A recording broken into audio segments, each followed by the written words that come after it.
आज ହେଉଛି पंचुकर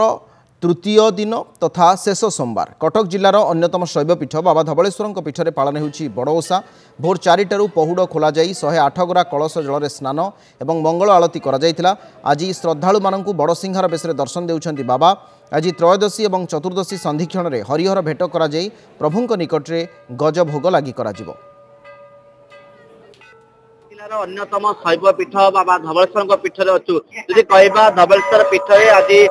पंचकर तृतीय दिन नीतिकांति पालन कर शेष सोमवार सबुठ बड़ कथा आज पवित्र पीठ एकमात्र पर्व जो श्रेष्ठ पर्व बड़ोषा पर्व धवलेश्वर पीठ पालन हम राति 4टारू पहड़ खोल सर्वसाधारण को दर्शन देते बाबा धवलेश्वर सबुठ आज हूँ जो दुर्लभ वेश बड़सिंहार बेश बाबा धवलेश्वर भक्त मान दर्शन देते आज विशेष करके बड़सिंहार बेश को दर्शन करने ओडार कोण अनुकोण श्रद्धालु मैंने छुट्टी आछन्ति पवित्र पीठ को परिवार सहित तेज आम सहित अच्छा मंदिर पूजा अच्छा सहित सीधासख आलोचना करा ना आज बाबा पीठ में बड़ा पर्व पालन होती बड़सिंहार बेश बाबा धवलेश्वर दर्शन केते नीति आरंभ कौन स्वतंत्र नीति रही। जय श्री गुरुवाय नम। आज पवित्र बड़ ओषार समस्त भक्त मान मंगल विधान करंतु प्रभु धवलेश्वर एति मोर पाद तले प्रणति। आज राति 2टारू प्रथम मंदिर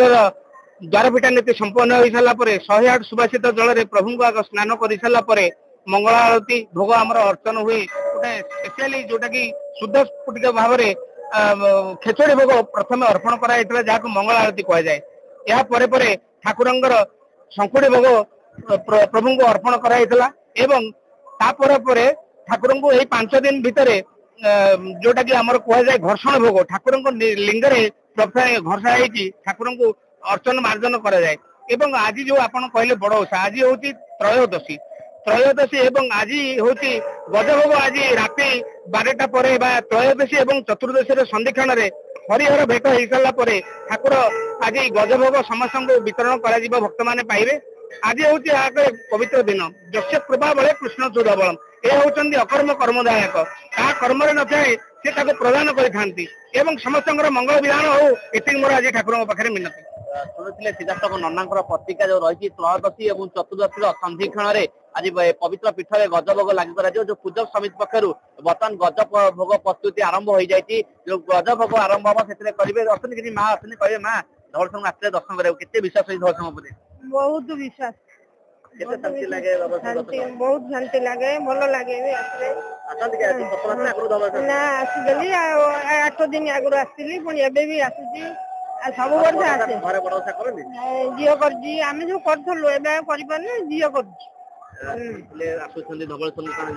ठाकुर जहाँ भी ठाकुर को मनस्कान कर ठाकुर मनस्कान पुनः सुरक्षा कथा देखा जेहेतु चारिपटे महानदी रही मझे बाबा धवलेश्वर पीठ से सुरक्षा को कड़ाकड़ी करा 2 जन एडिशनल एसपी एसपी पीठ मध्य रही किभली भिड़ को नियंत्रण कर जेहेतु महानदी घाट रही ओड्रा टीम नियोजित कर 15 प्लाटून पुलिस फोर्स नियोजित सीसीटीवी भिड़ को नियंत्रण कर शांति श्रृंखला सहित भक्त मैंने किभली बाबा धवलेश्वर दर्शन करेंगे प्रशासन पक्षर विशेष दृष्टि दी धवलेश्वर पीठर मनोरंजन महांती नंदीघोष टीवी।